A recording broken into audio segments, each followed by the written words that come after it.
Muy buenas tardes, queridos hermanos. De verdad que es un gozo estar con ustedes, verlos desde acá y comunicarnos con los demás líderes del área a través de la tecnología. Sean muy bienvenidos esta tarde a esta reunión de instrucción de la presidencia del área.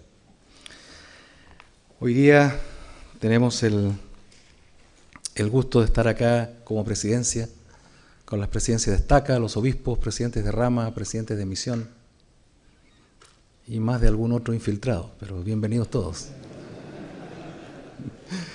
Tenemos aquí en el estrado, por supuesto, al elder Jorge Becerra, el elder Rafael Pino, y yo, el elder Jorge Ceballos, los miembros de la presidencia del área. Y también reconocemos a estos 4 setentas de área que nos acompañan hoy, el elder Roberto Pacheco, el elder Oswaldo Soto, el elder Víctor Calderón y el elder Enrique Ló. Gracias, hermano Hooker, por poner el espíritu acá con sus interpretaciones en el piano. Vamos a comenzar cantando el himno número 5, Oh Dios de Israel. En el piano estará el hermano Aaron Hooker y la música la dirigirá el hermano Gerardo Campero. La primera oración la ofrecerá el hermano Jesús Mendoza, quien es el obispo del barrio La Molina de la estaca Lima, Perú, La Molina.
Nuestro amoroso Padre Celestial, en esta tarde estamos agradecidos por la oportunidad de ser instruidos por nuestros líderes. Agradecidos también por la confianza y responsabilidad que has puesto sobre nuestros hombros para poder llevar a cabo esta obra en los últimos días.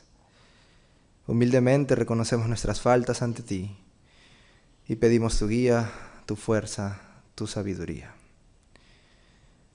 Te pedimos que podamos prestar oído a las instrucciones de nuestros líderes, que tu Espíritu pueda enseñarnos lo que debemos de hacer, cuándo, con quién y de qué manera implementarlo en cada una de las unidades las cuales hemos sido llamados a servir. Permite que podamos abrir nuestras mentes para entender con claridad el mensaje que recibiremos. Abre también nuestros corazones para poder amar libremente y servir a aquellos a quienes hemos sido llamados a servir. Que tu Espíritu guíe las palabras de quienes hoy se dirigirán a nosotros y ayúdanos a realizar esta obra con santidad. En el nombre de Jesucristo, amén.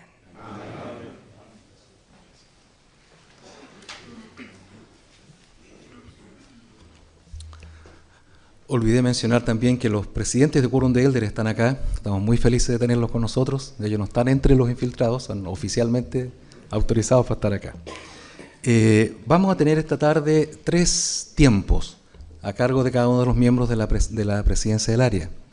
Comenzaremos con el elder Rafael Pino y luego tomará el tiempo el elder Jorge Becerra. Finalizado el tiempo del elder Becerra, tendremos un número musical especial a cargo de un cuarteto conformado por los hermanos Gerardo Campero, Daniel Morote, Héctor Vera y Christopher Rivadeneira. Elder Pino. Gracias, elder Ceballos. Queridos hermanos, qué gusto estar con ustedes en esta ocasión tan especial. El tema que se me ha asignado,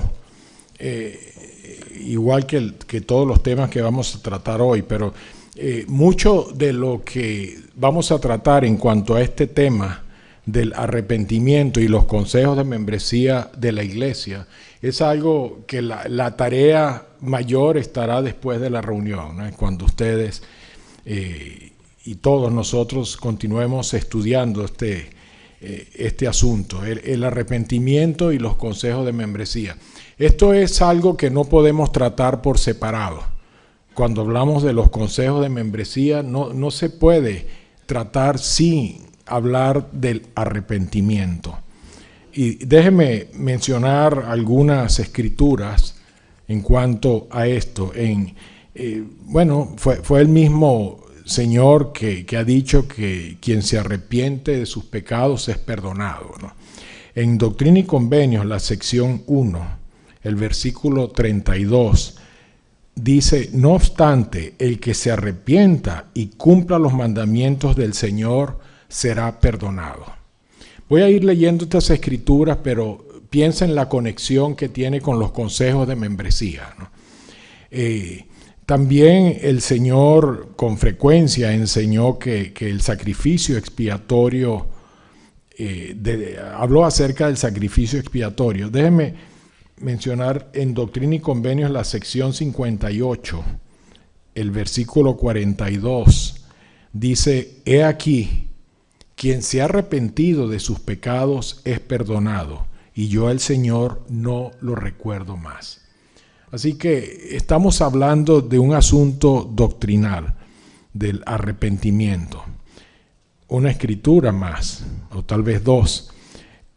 Cuando el Señor explicó que los de corazón quebrantado y espíritu contrito, voy a leerlo textualmente, como dice en segundo Nefi 2:7.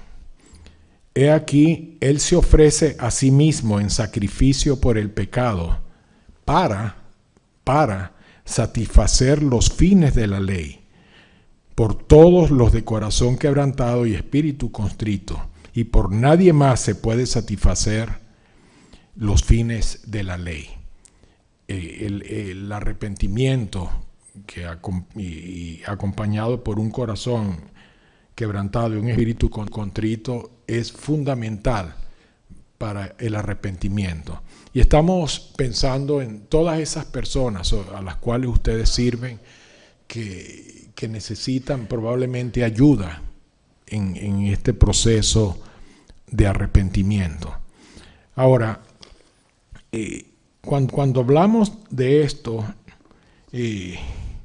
hay algo que nos ha dicho el Elder Ox, ¿no? Y en cuanto a los consejos de membresía. Dice, nuestros registros indican que no estamos haciendo lo suficiente para ayudar a algunos miembros a arrepentirse de pecados graves. ¿Y qué será lo que esto significa?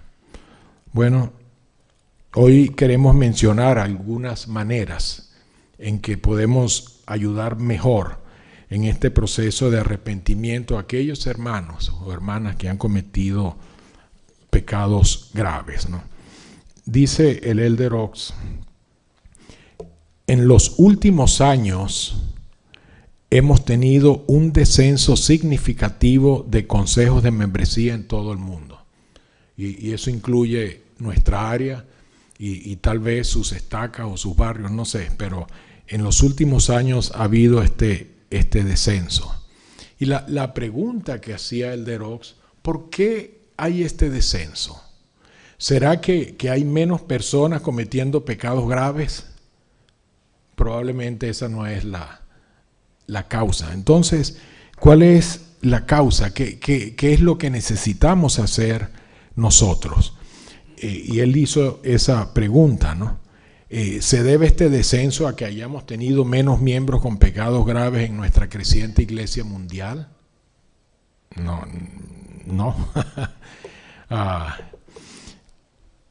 Y él nos dice dos cosas principales, no las únicas, pero menciona dos cosas para hacer cuando hace la pregunta.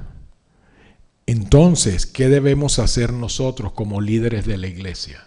Y nosotros somos líderes de la iglesia. O sea, este tema es con nosotros, queridos hermanos, y muchos de ustedes que están aquí tienen llaves, y no solo tienen llaves, pero son jueces comunes en Israel, obispos, presidentes de estaca, tienen llaves y presiden consejos de membresía o tienen la responsabilidad de hacerlo, ¿no? Ahora, a esa pregunta, y tome en cuenta este consejo, ¿no? Debemos enseñar más lo que el Libro de Mormón llama las condiciones del arrepentimiento, el cual conduce al poder del Redentor para salvación de sus almas, ¿no? Yo creo que debemos leerlo textualmente en el Amán, el capítulo 5, el versículo 11, cuando dice, y ha recibido poder que le ha sido dado del Padre para redimir a los hombres de sus pecados por medio del arrepentimiento. Por tanto, ha enviado a sus ángeles para declarar las nuevas de las condiciones del arrepentimiento, el cual conduce al poder del Redentor para salvación de sus almas. Las condiciones del arrepentimiento no es algo que podemos saltar por simpatía o por lástima hay condiciones y ni ustedes ni nosotros podemos saltar esas condiciones, porque estas condiciones conducen al poder sanador de la expiación. Ahora, el presidente Ox, cuando nos habló de esto, déjenme citarles textualmente cómo lo dijo. Dijo, el arrepentimiento requiere que aquellos que han cometido pecados graves vuelvan su corazón nuevamente a Dios. Esto no es un suceso, sino un proceso. Inevitablemente implica sufrimiento personal, pero no es el sufrimiento lo que satisface el requisito eterno de que los pecadores deben recibir justicia. El Salvador declaró, y eso lo podemos ver en Doctrina y Convenios 19, Él padeció estas cosas por todos, para que no padezcan si se arrepienten. Mas, si no se arrepienten, tendrán que padecer así como Él, como el Salvador padeció. El sufrimiento no significa déjeme decirlo, el sufrimiento del Salvador no significa que los pecadores que se arrepienten no tengan que sufrir en absoluto. Significa que gracias a la expiación, los pecadores arrepentidos no experimentarán el grado del tormento eterno que el Salvador sufrió por los pecados de ellos. Así que mire, hay un resumen que a mí me gusta mucho. Tenemos un micrófono, quisiera pedir a alguien para que lea este siguiente slide, porque explica un poco un resumen de lo que no es arrepentimiento. Aquí en la primera, hermano Vera, por favor, aquí. A ver, dice, como autoridad general, he preparado información para que la primera presidencia la use al considerar las solicitudes para readmitir a los transgresores arrepentidos en la iglesia y para restaurar las bendiciones del sacerdocio y del templo. Muchas veces un obispo escribe, siento que ya ha sufrido bastante, pero el sufrimiento no es arrepentimiento. El sufrimiento proviene de la falta de un arrepentimiento completo. Un presidente destaca, escribe, siento que ha sido suficientemente castigado, pero el castigo no es arrepentimiento. El castigo sigue la desobediencia y precede al arrepentimiento. Un esposo escribe, mi esposa ha confesado todo, pero la confesión no es arrepentimiento. La confesión es una admisión de culpa que ocurre cuando comienza el arrepentimiento. Una esposa escribe, mi esposo está lleno de remordimiento, pero el remordimiento no es arrepentimiento. El remordimiento y la tristeza continúan porque una persona aún no se ha arrepentido por completo. El sufrimiento, el castigo, la confesión, el remordimiento y la tristeza a veces pueden acompañar al arrepentimiento, pero no son arrepentimiento. ¿Qué es entonces el arrepentimiento? Gracias. Y esa es una pregunta, no vamos a discutirlo ahora, deliberarlo, pero que nosotros como líderes tenemos que entender bien qué es el arrepentimiento, esas condiciones del arrepentimiento, cómo es que ayudamos a una persona verdaderamente a arrepentirse. Y no solamente porque se siente mal, porque tiene remordimiento, porque todas esas son cosas buenas que conducen al arrepentimiento, mas no son en sí solo el arrepentimiento, ¿no? Ahora, entonces la primera cosa es entender un poco lo que es el arrepentimiento y estudiar lo que el libro de Mormón enseña acerca del arrepentimiento. Y la segunda cosa que nos recomienda el presidente Oaks es que deberíamos estar haciendo, lo que deberíamos estar haciendo es ser más claros al enseñar la función de los consejos de membresía. Debemos nosotros como líderes ser más claros. Las enseñanzas de la iglesia que se encuentran en el capítulo 32 del manual son fundamentales en este proceso.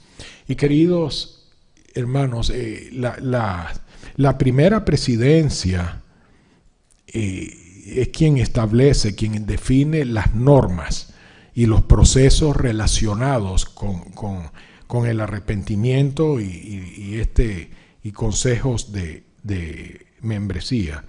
Y este capítulo se ha diseñado justamente para ayudar a ustedes que tienen llaves para presidir consejos a entender cuál es la manera del Señor.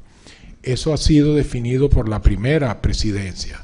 Así que cuando un líder, y yo sé que aquí no hay de eso, pero cuando un líder dice, es que yo tengo llaves y voy a hacerlo, bueno, reconocemos sus llaves, pero eso no significa que podemos ignorar las llaves de quienes nos presiden también, ¿no? Entonces, la invitación es familiarizarse con lo que dice este manual, ¿no? Y este capítulo, específicamente el 32. todo lo que aquí está orientado para ayudar a las personas a arrepentirse. No tiene otro propósito de castigo ni nada de esto, ¿no? Nada de esto. Ahora, un consejo de membresía, con raras excepciones, es un paso esencial en el arrepentimiento de los pecados graves de las personas investidas. Con raras excepciones. Entonces no es algo para castigar, pero es algo para ayudar en el proceso del arrepentimiento. Vamos a tomar unos minutos, un momento, para ver un video que está en el manual al cual ustedes tienen acceso, ¿no? Vamos a ver juntos este video de cómo un hombre, un líder con llaves, trata de ayudar a un hombre que necesitaba arrepentirse.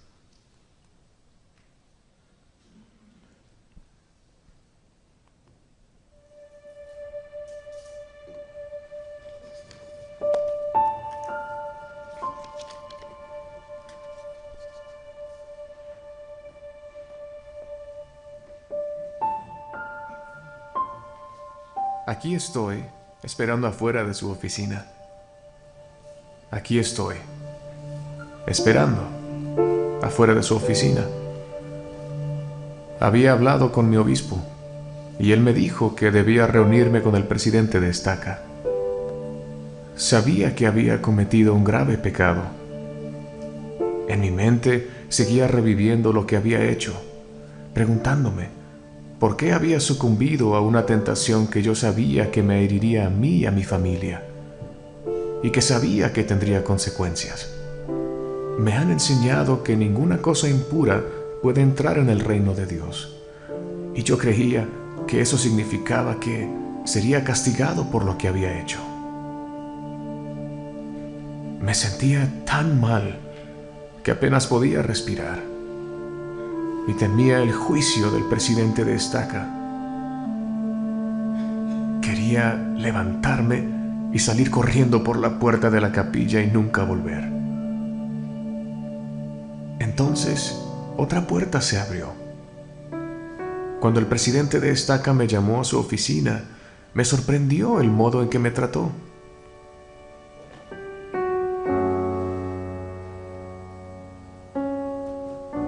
Fue cordial y me sonrió mientras me invitaba a pasar y tomar asiento. Observé sobre la mesa un ejemplar de las Escrituras abierto. Rodeó su escritorio y se sentó frente a mí. Y me dijo con bondad: «Me alegro de que haya venido a verme. Su obispo me ha explicado que se siente afligido a causa de algunas cosas que ha hecho». Su actitud fue tan amable y amorosa que mi temor a ser juzgado y avergonzado desapareció. Sentí que podía hablarle de mi pecado y que él no me aborrecería por ello.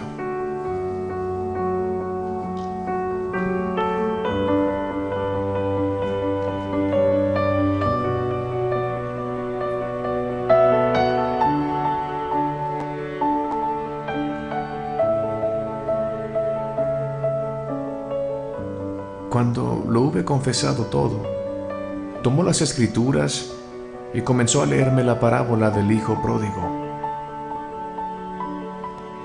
Llegó la parte en la que el hijo pródigo fue a su padre. Y cuando aún estaba lejos, lo vio su padre y fue movido a misericordia. Y corrió y se echó sobre su cuello y le besó. Entonces se detuvo y me dijo que así es como nuestro Padre Celestial y el Salvador nos ven cuando nos arrepentimos. Se acercan a nosotros por medio del Espíritu Santo y nos envuelven en su amor y nos fortalecen. Luego me preguntó por mi familia, sobre todo por mi esposa, si le había pedido que me perdonara. Le dije que habíamos pasado muchas noches afrontando el enojo y la vergüenza que había ocasionado, y habíamos derramado muchas lágrimas. Entonces me explicó que debido a la gravedad de mi pecado, era necesario hacer un consejo de membresía de Estaca. Con bondad me explicó que dado que había quebrantado mis convenios del templo, era necesario reconciliar el amor del Salvador y la ley quebrantada. Pues he aquí, la justicia ejerce todos sus derechos, y también la misericordia reclama cuanto le pertenece, y así nadie se salva sino los que verdaderamente se arrepienten. ¿Supones tú que la misericordia puede robar a la justicia? Te digo que no, ni un ápice. Si fuera así, Dios dejaría de ser Dios. Y añadió que con un arrepentimiento completo y confianza en el Salvador, esa misericordia puede satisfacer las exigencias de la justicia y nos ciñe con brazos de seguridad.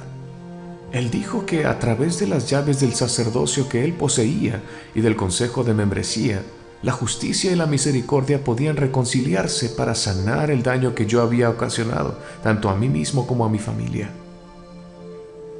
Hizo hincapié en que no había nada que temer. El consejo era un consejo de amor y de apoyo, y por revelación puede ser una experiencia gozosa para quienes se arrepienten. También me explicó en qué consistiría el consejo de membresía, y que para prepararme yo debía ayunar, orar y estudiar diligentemente la expiación del Salvador en las Escrituras. Luego me preguntó si podíamos arrodillarnos para orar juntos y me invitó a ofrecer la oración.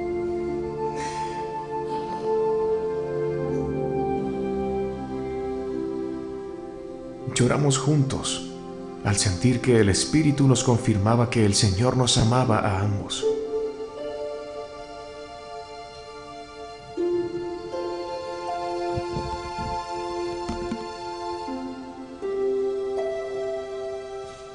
Ese día, cuando salí de la capilla, supe que aún me esperaban cosas difíciles.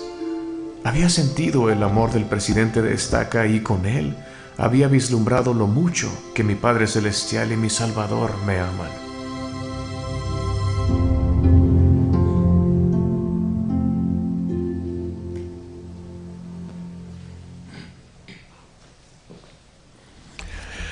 Queridos hermanos, reconocemos que hay muchos presidentes de Estaca y obispos que están haciendo esto justamente, ayudando a las personas a acercarse más al Salvador, a regresar a la senda de los convenios.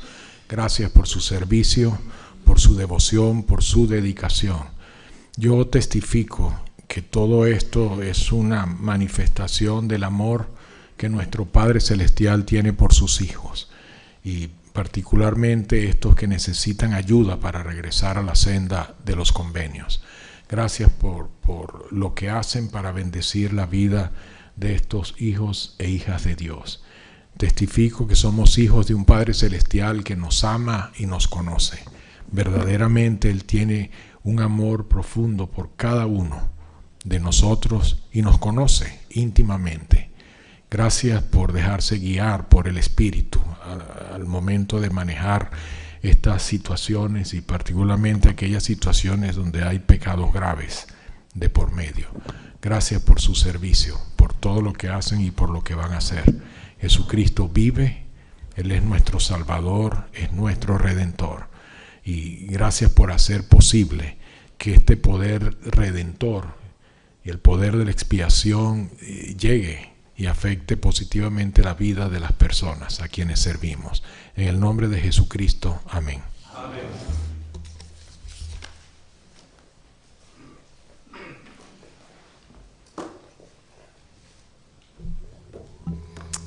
Mis queridos hermanos, quiero empezar hoy en la noche con una base doctrinal. Les invito a que vayamos a Tercera de Nefi, capítulo 22, y vamos a leer el versículo 1 y 2. Cuando yo fui nombrado como presidente de Estaca, me hice unas preguntas para que pueda entender mi rol y especialmente la importancia de una estaca. La pregunta fue que yo me hice a mí mismo: ¿por qué las Escrituras no hablan de barrios y de ramas o distritos, sino solamente de estacas? ¿Qué es lo que el Salvador ve en una estaca que él piensa que es de mayor importancia? Entonces me empecé a hacer un estudio a través de los años para entender la importancia de una estaca. Es interesante para mí que cuando El Salvador llegó a las Américas, estuvo aquí 3 días y nos pidió hacer algo muy importante, leer las escrituras o las palabras de Isaías. Yo últimamente estoy estudiando Isaías y sé que me va a tomar muchos más, ¿verdad? Quizás meses y años para completar, ¿verdad? Ese deseo.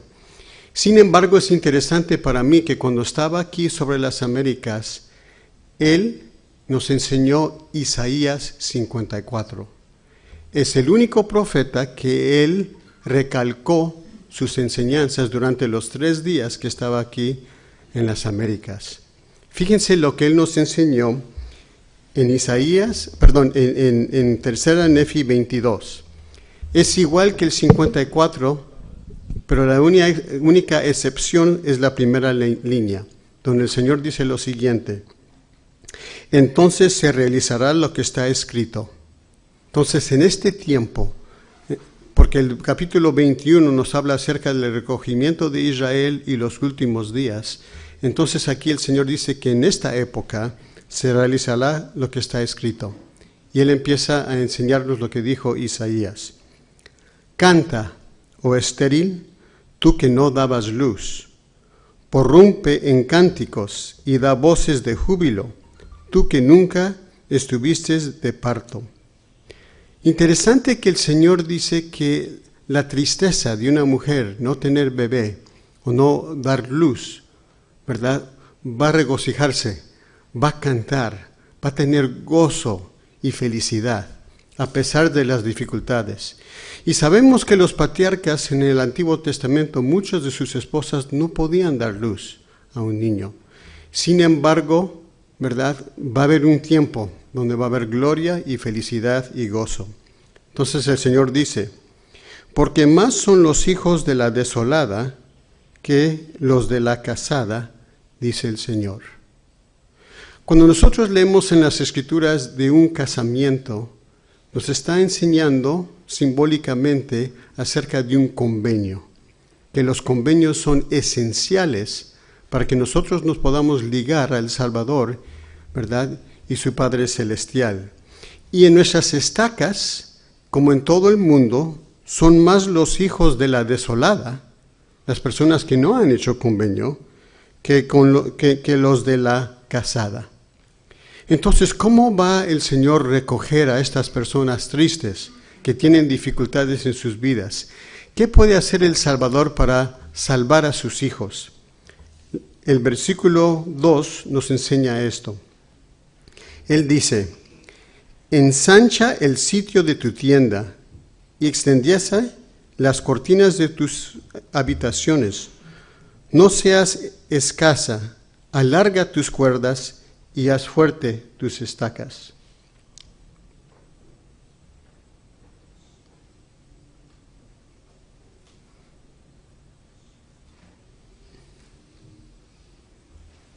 Entonces aquí vemos que la forma en que el Señor va a redimir Israel es por medio de estacas bien fundadas.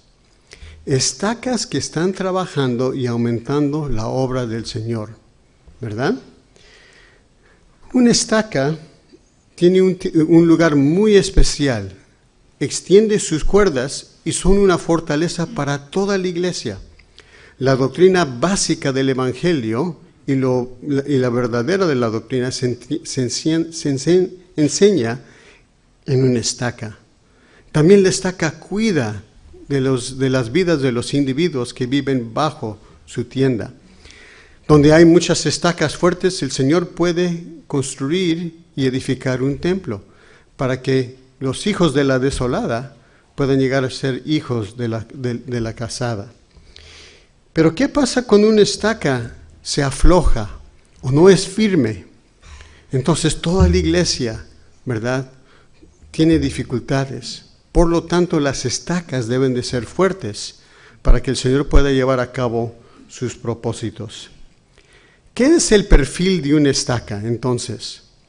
En la sección 82 de Doctrinas y Convenios, versículo 14, el Señor nos enseña el perfil perfecto de una estaca.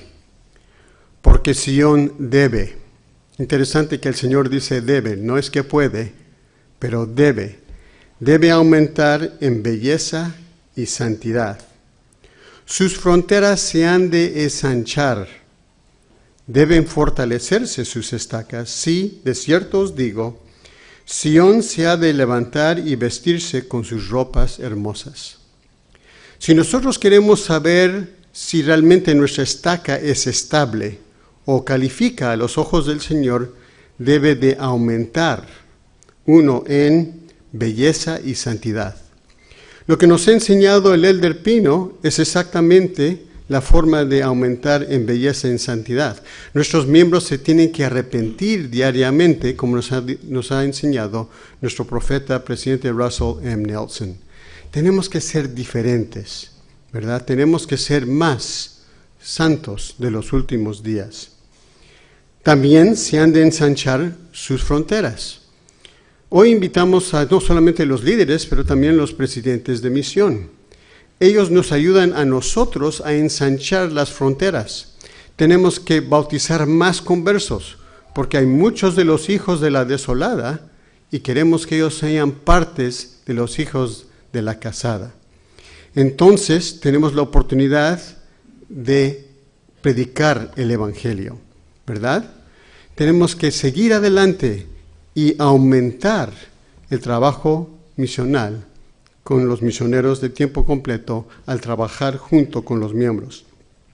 Por lo tanto, podemos fortalecer las estacas y después Sión o una estaca de Sión debe de levantarse y vestirse con sus ropas hermosas. En otras palabras, debe llegar al templo más a menudo para que pueda fortalecerse y ser lo que el Señor ve en visión que puede ser.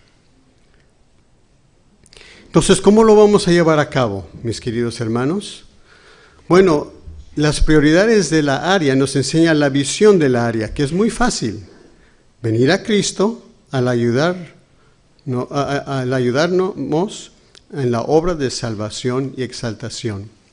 Y hay 5 indicadores claves que ustedes saben bien porque hicieron metas últimamente, ¿verdad? En cuanto a cómo vamos a establecer una estaca real en Sión. Pagadores adultos del diezmo, recomendaciones misionales enviadas, incrementar bautismos de conversos, incrementar investidos con recomendación del templo vigente y la asistencia a la reunión sacramental. Ahora, últimamente, durante la temporada navideña, ustedes se juntaron en su consejo de barrio, ¿verdad? Consejo de estaca, consejo de quórum de élderes, y hicieron metas para que podamos realizar y llegar a ser lo que el Señor quiere o requiere de nosotros. En predicar mi evangelio el Señor nos enseña, las metas reflejan los deseos de nuestro corazón y nuestra visión de lo que podemos lograr. A través de las metas y los planes, son metas y los planes, nuestras esperanzas se transforman en acción. Mis queridos líderes, fe es un principio de acción y de poder en cada ser humano, nos dijo el profeta José Smith. Al fijar metas y hacer planes, son actos de fe. Entonces, no solamente estamos complacidos en que hicieron metas, pero ahora se tienen que transformar en acciones. Tenemos que hacer algo para lograrlo. Esta es la forma en que el Señor lleva a cabo su obra y podemos aumentar como Él nos ha enseñado. Quiero compartir con ustedes las metas de la área. Por favor, no tomen fotografías de esta lámina porque hay estadísticas que queremos mantenerlas confidencial. Pero los 70 de área van a tenerlo y ustedes se lo pueden enseñar a ustedes, pero queremos que guardemos estos números. Es interesante para mí que el vivir la ley del diezmo, la meta de la área es que queremos tener 108,000 personas que pagan un diezmo íntegro.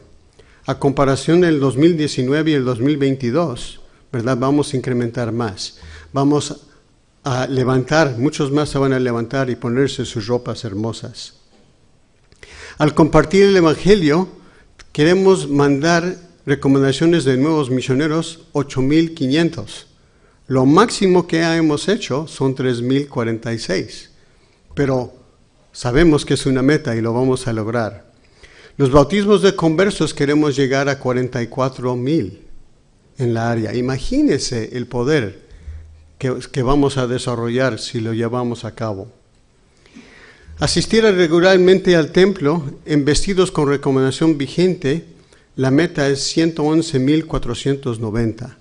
Muchos más van a disfrutar de los templos y ciertamente el Señor nos va a bendecir en la área con más templos para que podamos llevar a cabo la obra del Señor. Y queremos renovar los convenios, ¿verdad?, al llegar y asistir a la reunión sacramental. Todavía vemos que hay varios que no han regresado desde la pandemia. Creemos que 262,900 pueden llegar otra vez a disfrutar de una ordenanza cada 7 días, la ordenanza de la Santa Cena, que es lo que les falta.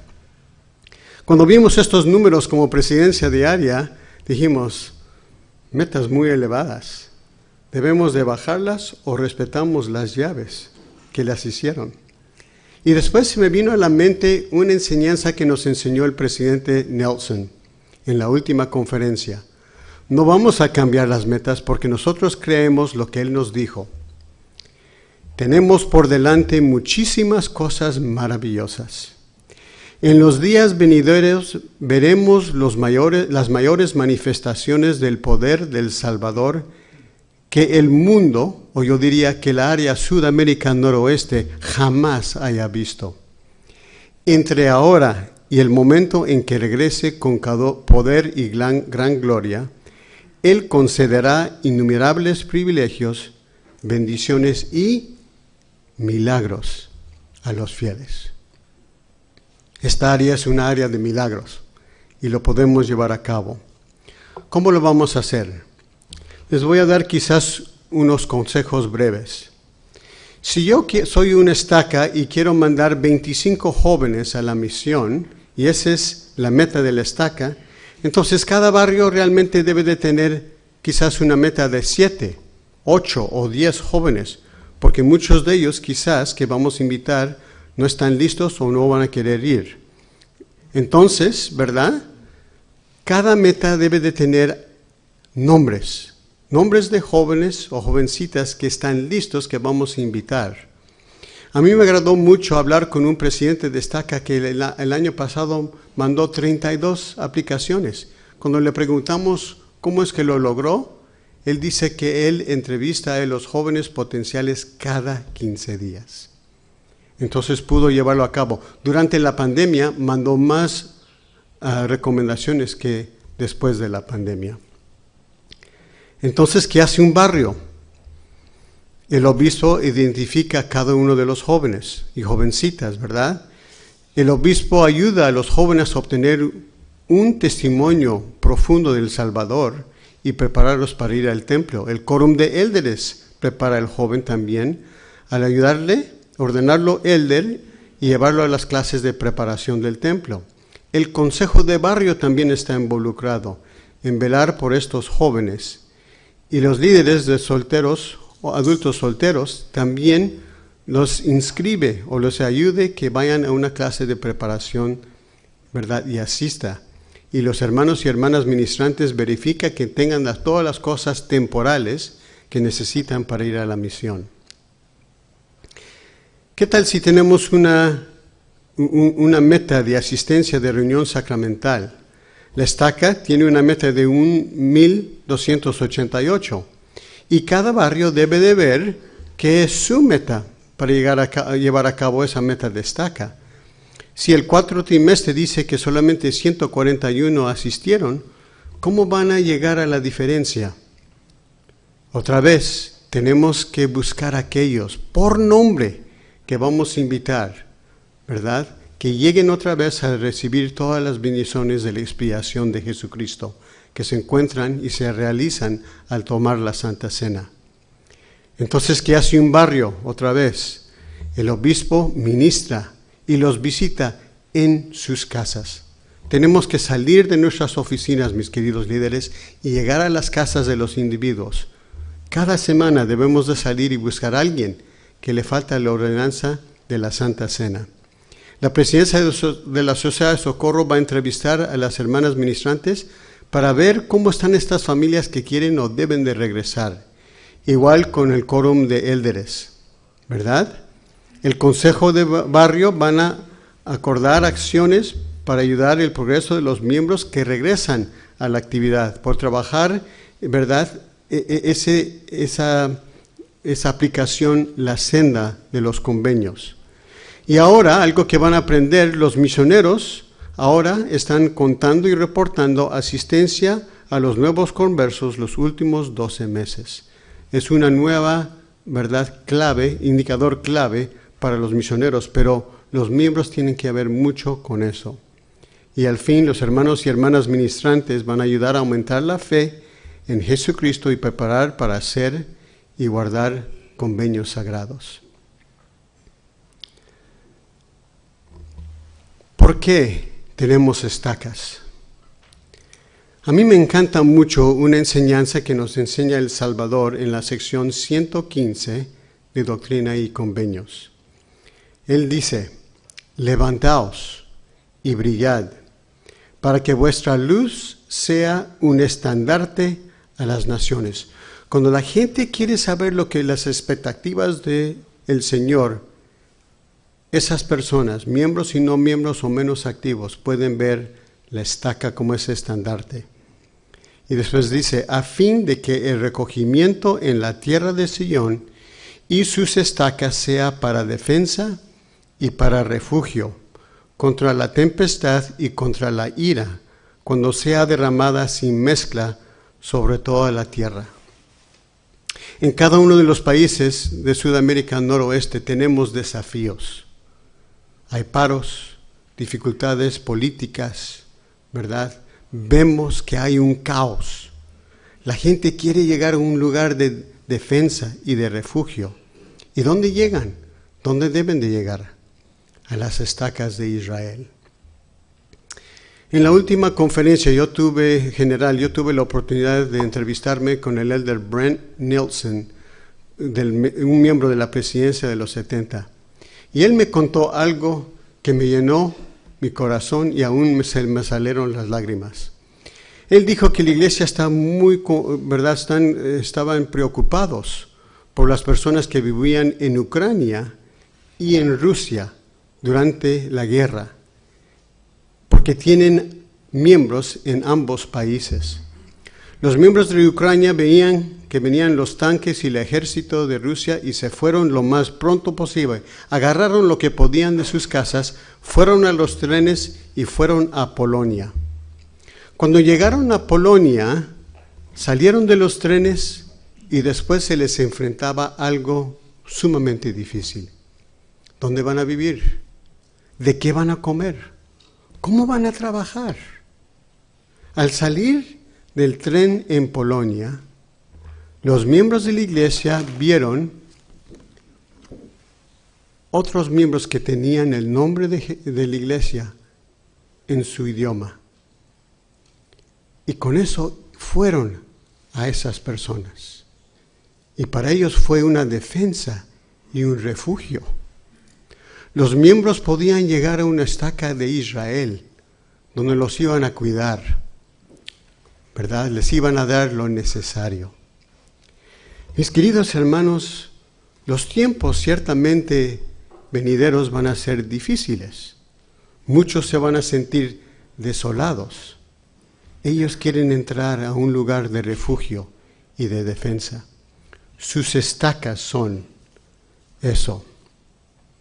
Entonces, ¿qué debemos hacer? Es tiempo que nos levantemos.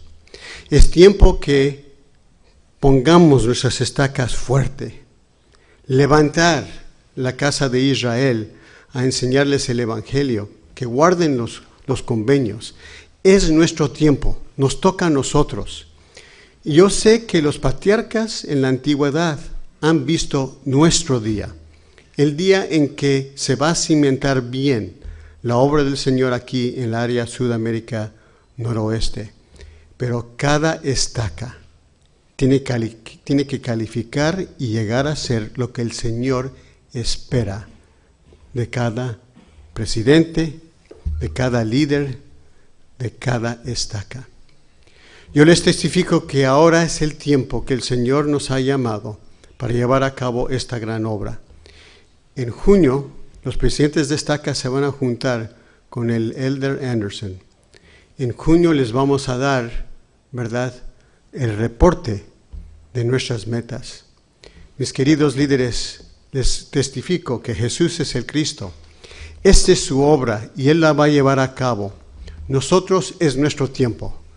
Levántense, pónganse sus ropas hermosas, ensanchen las veracidades del Evangelio al enseñar a nuestros no miembros y sigamos adelante como el Señor ha diseñado. Este es nuestro tiempo y el Salvador ciertamente lo quiere llevar a cabo. Que lo hagamos, mis queridos hermanos, es mi oración en el sagrado nombre de Jesucristo. Amén.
Ajustemos las linternas, los perdidos las verán.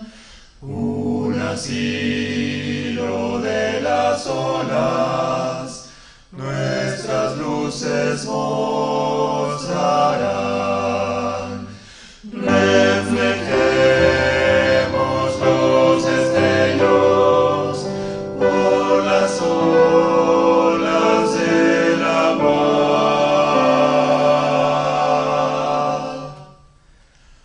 Al errante marinero, ayudemos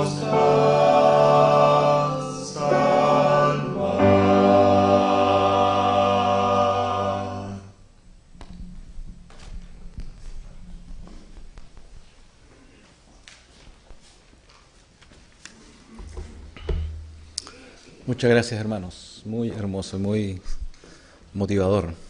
Este es uno de los pocos himnos que son de exclusividad de hombres, ¿cierto? En el himnario. Es un himno que me gusta mucho. La semana pasada estaba presidiendo la reorganización de la estaca Lima, Perú, La Molina, y creo que le contaba a los hermanos algo de este himno. Hace muchos años, cuando teníamos un himnario de cubiertas de tapas rojas, ¿se acuerdan ustedes? Todos los mayores 50 hicieron así. Este himno estaba allí y la letra era ligeramente diferente, en una parte al menos. Decía, arrojemos los destellos. Y yo era un jovencito, tendría 14, 15 años en ese tiempo, ya existía el himnario rojo en esos años. Y yo decía que había un problemilla doctrinal ahí, bajo mi entendimiento limitado. Yo decía, ¿cómo voy a arrojar destellos? ¿De dónde voy a sacar luz yo? Si la luz viene del Señor, viene de los cielos. Entonces, el presidente Rama nos dijo un día que el himnario iba a sufrir una revisión. Algunos himnos iban a ser sacados, iban a aparecer unos nuevos, se iban a revisar las traducciones de algunos himnos al español. Yo estaba pero ansiosamente esperando la llegada del nuevo himnario y llegó finalmente el himnario verde que tenemos hoy día. Yo lo primero que hice, me fui derechito a buscar, había cambiado de número para buscar el himno. Y no saben mi alegría cuando vi que ya no decía más, arrojemos los destellos. Ahora dice, reflejemos los destellos. Y dije, ahora sí que lo canto, porque está bien doctrinalmente. Me hizo recordar ese tiempo, esa hermosa interpretación. Muchas gracias, hermanos. Hermanos, qué importantes y hermosos temas hemos escuchado en esta tarde, nos han sido recordados. Y la manera en que ha sido hecho, de verdad que eleva nuestros espíritus.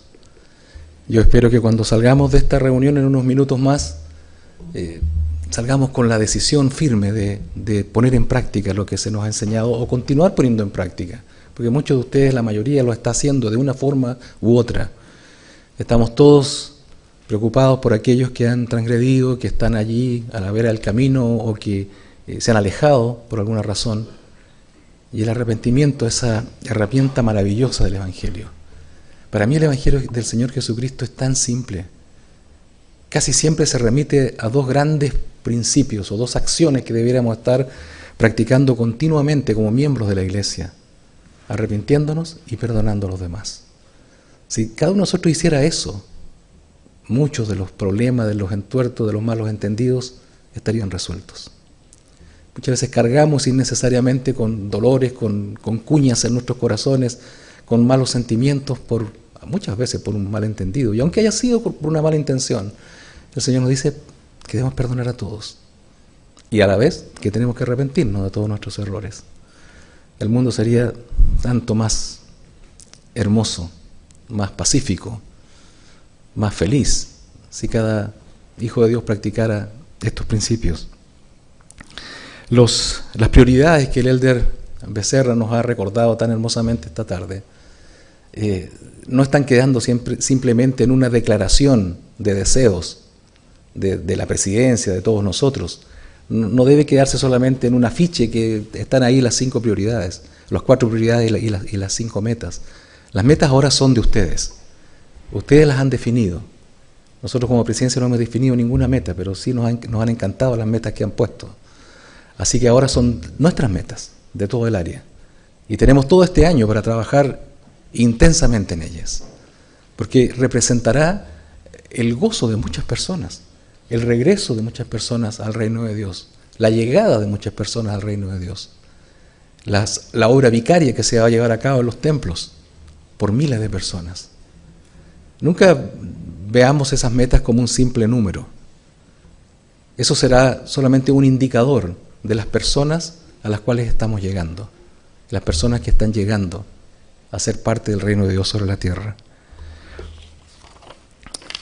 Yo estaba tomando unas notas recién.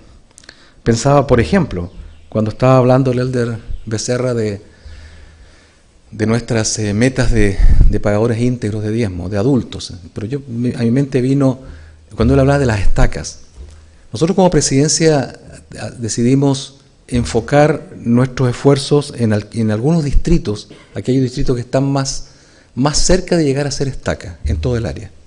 Identificamos los primeros 6 en cuanto a número de élderes íntegros y que va bien asociado a la asistencia, que se están pareciendo a ser una estaca. Y nos tomamos 2 cada uno. En el mes de noviembre, yo fui a visitar uno de esos distritos en Ecuador, el distrito Riobamba. Y tuvimos un devocional un día jueves en la noche, al cual asistieron, no sé, cerca de 400 hermanos. Era casi una conferencia de estaca en día jueves en la noche. Y allí la presidencia del distrito hizo un maravilloso reporte, le contó a todos los hermanos dónde estaban como distrito, siendo una de las partes más importantes que, de acuerdo al informe trimestral anterior de actividad, tenían 96 élderes íntegros. Y hablamos mucho de eso esa noche, junto con el presidente Winters de la misión. El presidente me mandó ayer o anteayer un mensaje por WhatsApp con un reporte a fin del año 2022. Y este distrito, en cosa de meses, logró incrementar el número de pagadores íntegros de diezmo élderes, poseedores de sacerdocio, de 96 a 146. 50 más. Qué impresionante. Fue una noticia que me alegró el día, lo leí tempranito en la mañana. Qué gozo más grande ver cómo los hermanos están trabajando. Yo sé que eso está también ocurriendo en muchos otros lugares. Pero asimismo, hace unos días como presidencia conversábamos en cuanto a algunas estacas que parecen distritos, como que están perdiendo el color. De las 250 estacas que tenemos en el área, pudimos ver que hay 40 que tienen menos de 100 élderes íntegros. Y con eso una estaca no puede funcionar bien. Entonces, hermanos, es el tiempo de ponernos con toda nuestra energía a fortalecer las estacas como tan bien nos explicó el elder Becerra. En ese dibujo que mostró de todas las cuerdas, ¿cierto?, y las estacas clavadas, yo pensaba en una estaca que deja de ser estaca. Es como que se rompió esa estaca, se desprendió del suelo y se empieza a debilitar todo el edificio. Pero yo sé que lo vamos a hacer. Yo sé que el Señor nos va a ayudar y nos está ayudando enormemente. Las estadísticas que mostró el elder Becerra también mostraban el año 2019 como el último año normal antes de la pandemia, con números más altos que los que tenemos hoy día. Pero al medio hay una importante recuperación. En los años 2020 y 2021 los indicadores fueron bastante más abajo y hoy día ya se están recuperando. Y estamos muy animados por la marcha del reino de Dios aquí en el área.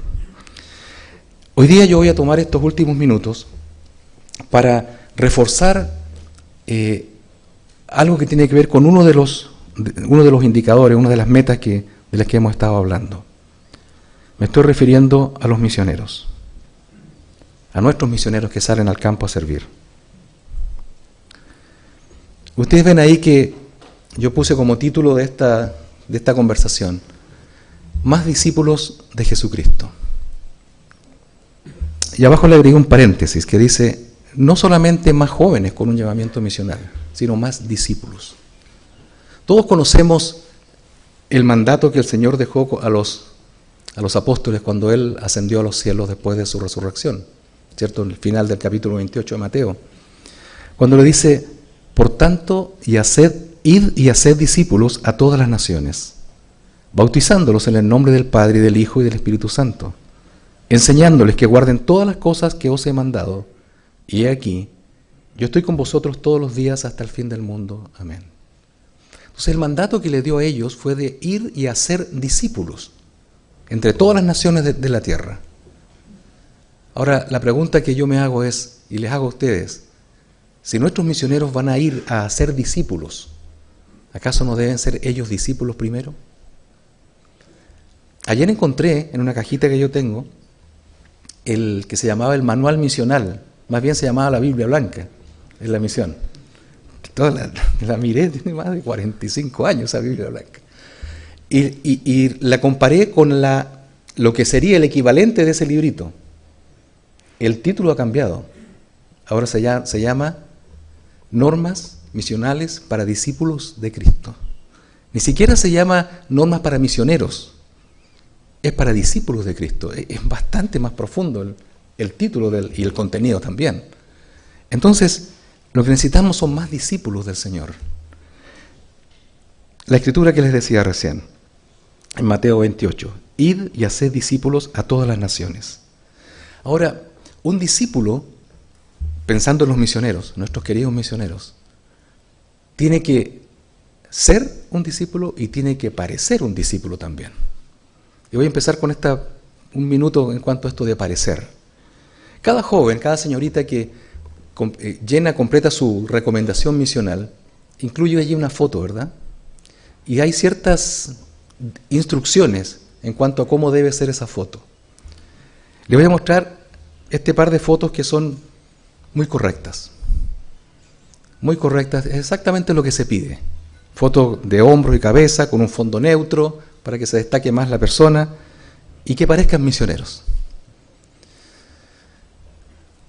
Nosotros tres y todas las autoridades generales, cuando recién nos llaman como parte de nuestra capacitación, se nos incluye en el programa una mañana para acompañar a uno de los 12 apóstoles cuando ellos hacen las asignaciones misionales. Y nos dicen que estemos ahí calladitos porque ese es el rol del apóstol, no es nuestro, es solamente observar y aprender. Yo recuerdo estuve con el elder Quentin Cook como por 3 horas una mañana, cuando él asignó a decenas y decenas de misioneros. Y como quizás a veces han escuchado, el procedimiento es que de alguna forma toda la información que está en la recomendación misional se vuelca a una pantalla. A veces fecha de nacimiento, fecha de disponibilidad, las aficiones, todo lo que uno completa en la recomendación misional. Pero en una pantalla que al lado hay una foto no menos que de este tamaño del candidato a misionero. Y esa foto es tan importante porque es la primera impresión y la única impresión que va a tener un apóstol para asignar a ese misionero, para llamarlo y asignarlo. Por lo tanto, qué importante es la foto. Por eso las instrucciones. Les voy a mostrar rapidito algunas fotos de las que nos llegan con bastante frecuencia. Fotos de cuerpo entero, fotos sin camisa blanca, fotos sin corbata, sin afeitarse. O sea, no parecen misioneros. Son jóvenes buenos, por supuesto, y tenemos que devolverla y decirle afeítese o ponga camisa blanca, póngase una corbata, y se pierde tiempo ahí. Entonces les pedimos su ayuda con esto, queridos presidentes y obispos. Así de ese estilo deben ser las fotos, como la que está ahí. Muy bien, vamos a algo más de fondo. Las entrevistas. El obispo, como dice ahí, y el presidente destaca, en función de las llaves que tienen, realizan entrevistas minuciosas. Actualmente tenemos, ¿cierto?, un cuestionario, una lista de preguntas que debemos hacer. Y aquí tengo que contarles cosas que suceden, cosas muy reales. Los 3 miembros de la presidencia, cada uno de nosotros es el primer contacto para un número de presidentes de misión. Tenemos 34 misiones en el área, más el CCM. O sea, tenemos alrededor de 12 presidentes que reportan directamente a cada uno de nosotros. Y cuando ellos tienen situaciones de misioneros con situaciones difíciles, tales como desobediencia, problemas de salud serios, problemas emocionales, confesiones tardías de pecados graves, se contactan con nosotros y con los presidentes de estaca para, en consejo, determinar una decisión o una recomendación para el departamento misional. Es casi, yo diría, todos los días que nos llegan comunicaciones, llamados telefónicos de los presidentes de misión, porque hay muchísimos casos, y un ratito más adelante voy a mostrarle algunas estadísticas de esto.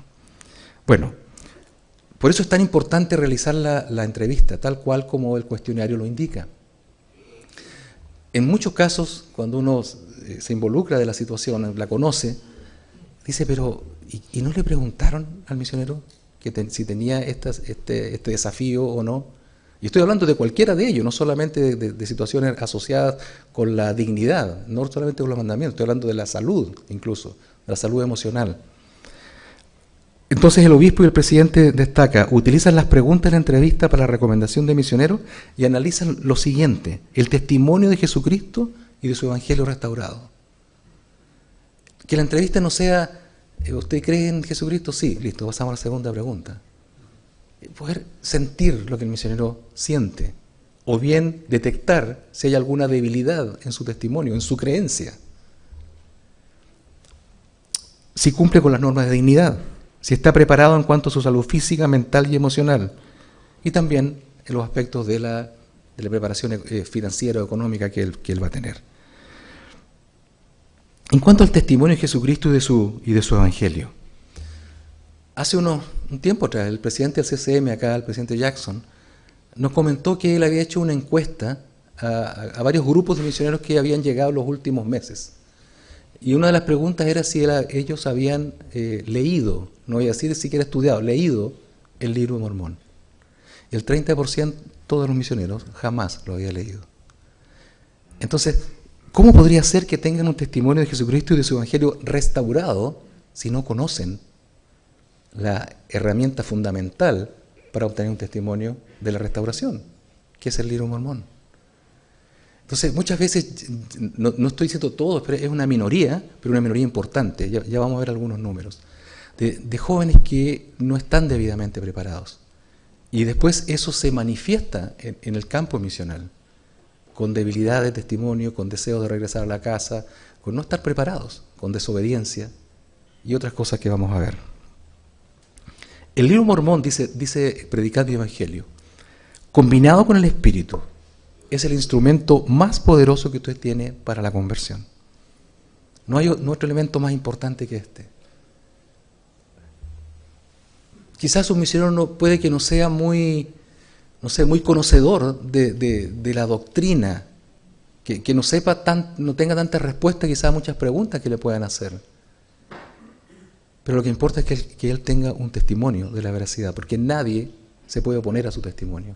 Podrán discutirle una doctrina y decir, pero acá dice esto otro.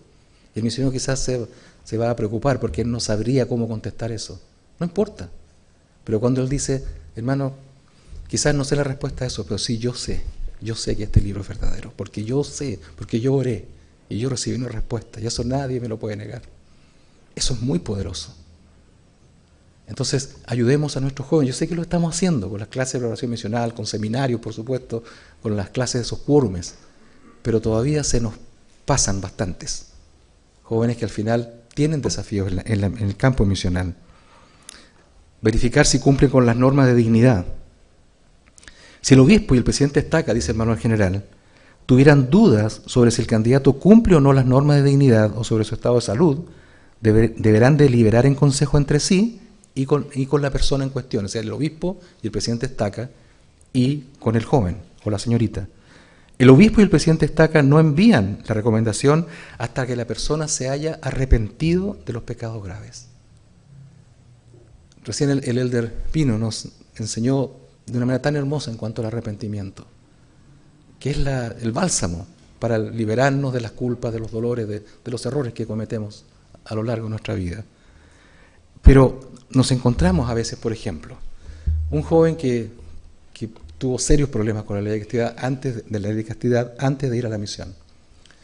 Y en la misión, el ambiente espiritual, el servicio que está prestando, el enseñar acerca de los mandamientos, el enseñar acerca del arrepentimiento, hacen que no soporte más. Y dice, presidente, necesito hablar con usted. El presidente de misión ya sabe de lo que va a hablar el joven. Y le cuenta entonces que tuvo problemas serios. Y entonces nos envía, como decía, este formulario.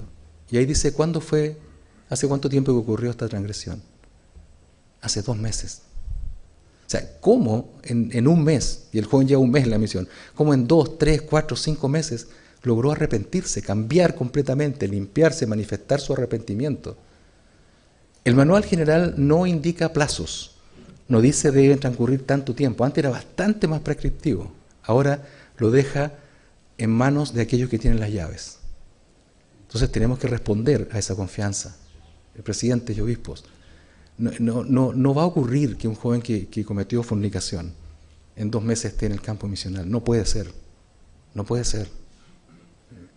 debe transcurrir un tiempo más prolongado donde ustedes puedan verdaderamente acompañarlo y ustedes sentir por el Espíritu que ha llegado el momento. No vamos a poner un número de meses porque no nos corresponde. Está bajo sus llaves. El futuro misionero, dice el manual, debe haberse arrepentido de los pecados graves antes de que el presidente Estaca pueda enviar su recomendación. El proceso del arrepentimiento incluye el tiempo suficiente, esto es lo que dice el manual, el tiempo suficiente. Muchas veces nos preguntan, ¿y cuánto es tiempo suficiente? El tiempo suficiente, el Espíritu les hará saber, para que la persona muestre al llevar una vida recta que ha recibido el Espíritu de Cristo para la remisión de pecados. Este manual general es de este estilo, es mucho más doctrinal y deja mucho más en manos de aquellos que le han sido confiadas las llaves de presidencia. Si está preparado en cuanto a su salud física, mental y emocional. El manual indica, asimismo el obispo y el presidente Estaca revisan la información relativa a las normas de dignidad y el estado de salud en el sistema de línea de recomendaciones para misioneros. La información del formulario de recomendación contribuye al proceso de revelación de los llamamientos misionales. Los líderes se aseguran de que toda la información solicitada se comunique por completo. No sé si voy a encontrar aquí rápidamente un correo que un día me hizo llegar uno de los doctores que sirven en el área como misioneros. A ver si lo encuentro rápido.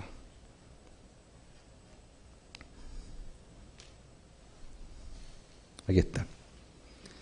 Habíamos estado conversando de este tema, los dos, en un pasillo un día en mi oficina. Y al día siguiente él me escribió lo siguiente.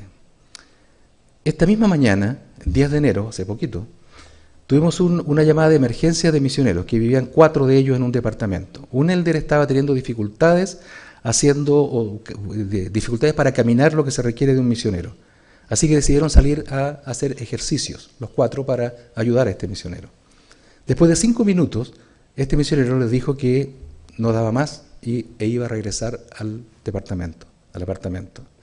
Entonces entró al apartamento y colapsó inconsciente sobre el piso. Los otros 3 élderes no podían despertarlo. Él estaba inconsciente y ellos estaban muy asustados. Les pedí que chequearan su respiración y su pulso, los cuales eran normales.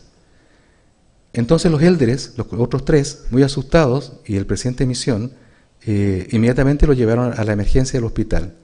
Después de una evaluación en el hospital, él admitió que él estaba teniendo reacciones de pánico y tenía severos problemas, desafíos emocionales. O sea, no ese momento, sino que venían de años. No había nada físico en los exámenes que le hicieron. Entonces, los líderes de misión, el presidente de misión, le enviaron este mensaje al doctor. Solo para que usted lo sepa. Cuando él llegó a la misión, él reportó que el consejero en el obispado que le ayudó a llenar los papeles le dijo que no pusiera nada relacionado con su salud, porque si no, su llamamiento misional sería restringido. Eso no es ayudar al misionero, eso es dañarlo. No ponga que tiene este problema, no escriba ahí que fue operado, hay que poner todo, porque a mayor información, eso ayuda al apóstol a recibir la revelación respecto del lugar que es más apropiado para ese misionero. A veces tienen asma, y dicen, no ponga eso, porque lo va a dañar. Y entonces lo mandan a un lugar, no sé, a las alturas donde va a tener problemas serios de asma, o lugares húmedos donde va a tener problemas.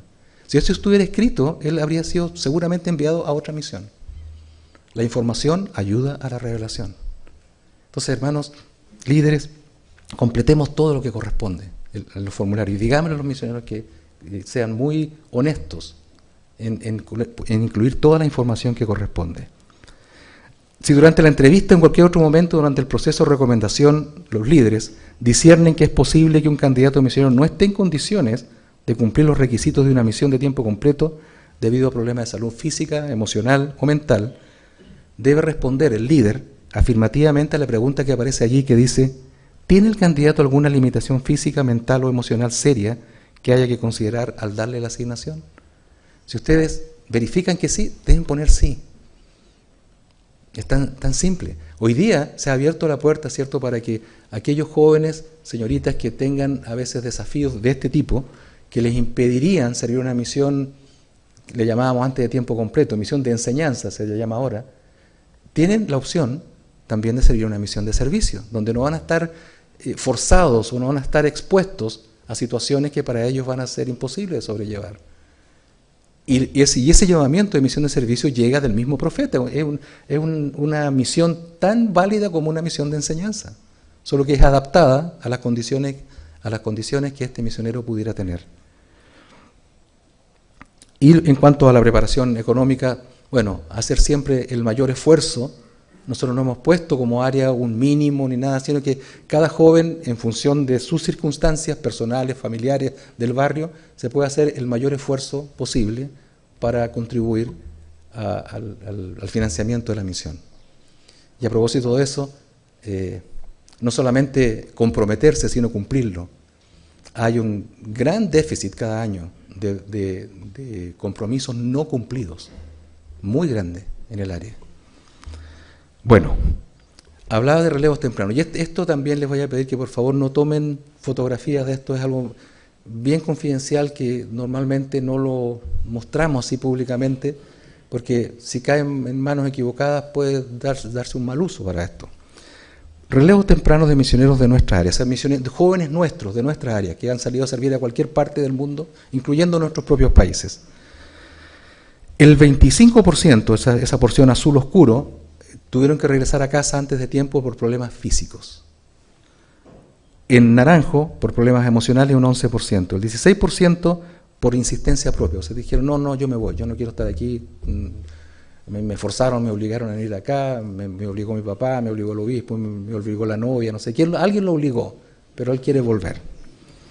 Amarillo, confesiones tardías, 19% de los que regresan. El azul más claro, por mala conducta en el campo misional, y el otro, otras razones. Ahora, esos son porcentajes, ¿cierto? La distribución de todos los que regresan. Y esto es lo que les pido, que por favor no lo difundan y no tomen fotos. Pero es el mismo gráfico, pero con números. Esto en un periodo de un año, 12 meses. Un total de 504. 504 jóvenes de nuestra área regresan en un año. Eso es muchísimo. Por acá había al presidente Deuce, al presidente Farrell. Ellos tienen actualmente 90, quizás menos, digamos 100 misioneros, seamos generosos. Tienen 100 misiones. Son 5 misiones completas. 5 misiones, un batallón de misioneros de regreso a la casa por alguna razón, que en la mayoría de los casos pudo haberse prevenido si hubiese habido una mejor preparación. ¿Qué significa eso? Esta gráfica muestra el número de recomendaciones misionales que hemos ido enviando año a año, con el bajón producto de la pandemia y la recuperación en la que estamos. El año pasado cerramos con 2.358. Teníamos como meta como área 2.300, así que terminamos muy felices porque logramos la meta como área. Pero si a ese número le restamos los 504 que tuvieron que regresar, es como si hubiéramos mandado 1.854 nomás. Obispos, presidentes, de cada 100 misioneros que nosotros enviamos como área, 22 regresan antes de tiempo. Es muchísimo. Es una tragedia que podemos minimizarla, podemos resolver esto con una mejor preparación, con mejores entrevistas y con mayor ayuda a muchos de estos jóvenes. La mayoría, los otros 78, permanecen en la misión y terminan honorablemente y todo, pero hay 22 que por una u otra razón regresan. Y todos sabemos que no todos ellos regresan después, de vuelta al campo misional. Algunos no pueden, cuando había situaciones demasiado serias, graves, pero otros vuelven con vergüenza, muchos se inactivan por lo mismo. Y es triste, un jovencito, 18, 19 años, y hasta ahí llegó en su progreso. Entonces tenemos mucho más que hacer. Y eso es lo que les pedimos. Estamos pidiendo más misioneros, ¿cierto? Todos queremos más misioneros. Ustedes pusieron una meta total de 8.000, ¿cuánto fue? ¿500? 8.500. Ojalá la lográramos, lo que sea, pero el número que sea va a ser mayor al del año pasado.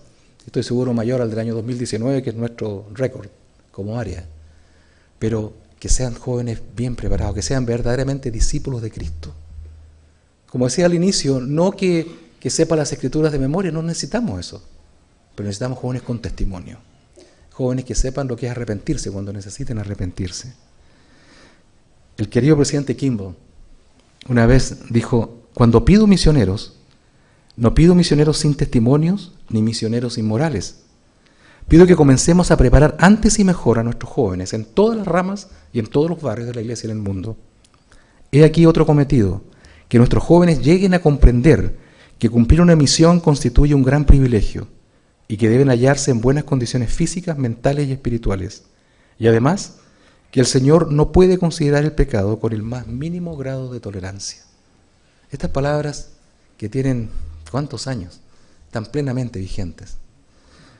El presidente Ballard, presidente del Quórum de los 12 Apóstoles, dijo: no necesitamos jóvenes espiritualmente débiles y que estén comprometidos solo a medias. No necesitamos que simplemente llenen un puesto, sino que necesitamos todo su corazón y toda su alma. Necesitamos misioneros vibrantes, inteligentes y fervientes, que sepan escuchar y responder a los susurros del Santo Espíritu. Este no es el momento para los alfeñiques espirituales. No podemos enviarles a una misión para que se reactiven, se reformen o para que obtengan un testimonio. Simplemente no tenemos tiempo para eso. El Señor ha dicho que está acelerando su obra, y eso se une con estas palabras de un profeta. No tenemos tiempo para eso. Para los presidentes de misión, cada uno de estos casos implica mucho tiempo, muchas entrevistas y comunicaciones con la familia, con el presidente de estaca, con uno de nosotros, con el departamento misional, cuando él quisiera estar en el campo trabajando con sus misioneros. No tenemos tiempo para eso. Tenemos que ayudar a los jóvenes antes de que salgan. Y para ello tenemos que identificar si tienen algún desafío. Y finalmente unas palabras del presidente Nelson. Más que nada queremos que nuestros misioneros tengan la doctrina de Cristo grabada en sus corazones, arraigada en la médula de sus huesos. Es decir, que salgan con un testimonio firme de la veracidad del Evangelio restaurado, con un testimonio de que Jesús es el Cristo, de que Él es nuestro Salvador. Y que vayan a la misión por las razones correctas. Muchas veces cuando yo les pregunto a los misioneros ¿por qué están en la misión?, contestan, dan una buena respuesta, que es: porque quiero compartir con otros lo que me hace feliz a mí. Quiero que otras personas sepan la verdad. Y esa respuesta es correcta, pero les digo, pero ¿sabe? Hay una razón que está por sobre la que usted acaba de mencionar. Está relacionada, pero está por sobre. Es porque usted ama a Jesucristo. Esa es la primera razón. Porque usted tiene un testimonio de que Él es real, de que Él vive, y de que esta es su iglesia, y de que Él lo ha llamado. Cuando un joven comprende eso, va a trabajar con todo su corazón, alma, mente y fuerza. Y vamos a ver regresar del campo misional un joven crecido, agigantado en su testimonio y en su visión de la vida. Queridos presidentes, queridos obispos, queridos presidentes de Quórum, ¿cuánto está en sus manos? ¿Cuánto está en las manos de todos los que estamos aquí, los que están reunidos en diferentes lugares en el área? El Señor ha confiado en nosotros. Este es nuestro tiempo. Este es. Todos vamos a ser relevados un día. En 5 o 10 años más, ninguno de nosotros va a estar en la posición que estamos ahora. Ninguno. Entonces, tenemos que hacer nuestro trabajo ahora. Este es el momento. Y este es nuestro año. Que el Señor nos bendiga en estos esfuerzos. Los amamos, presidentes, hermanos, obispos. Nos encanta saber que ustedes están sirviendo al Señor en lugares apartados por toda el área, haciendo la obra de Él. Qué maravilloso es saber que Él nos ha llamado, que Él ha confiado en nosotros, no obstante nuestras imperfecciones, nuestras debilidades. Pero estamos aquí porque sabemos que esta es la verdad. Y yo sé que es la verdad. Esta es la iglesia de Jesucristo. Yo lo testifico en su sagrado nombre, en el nombre de Jesucristo. Amén.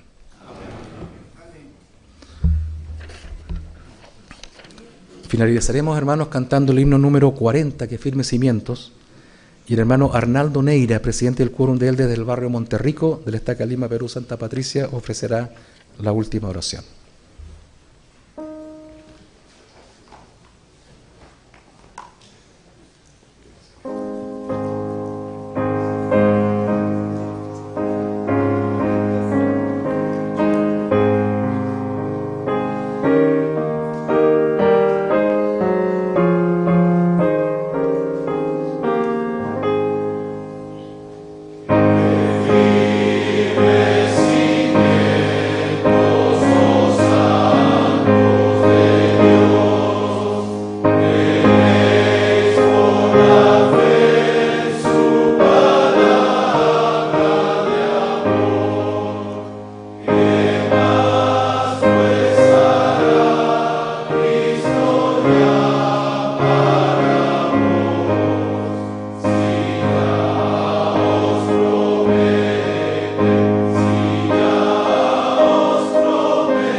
Padre Celestial, Señor, en esta tarde estamos muy agradecidos por este hermoso día de reposo.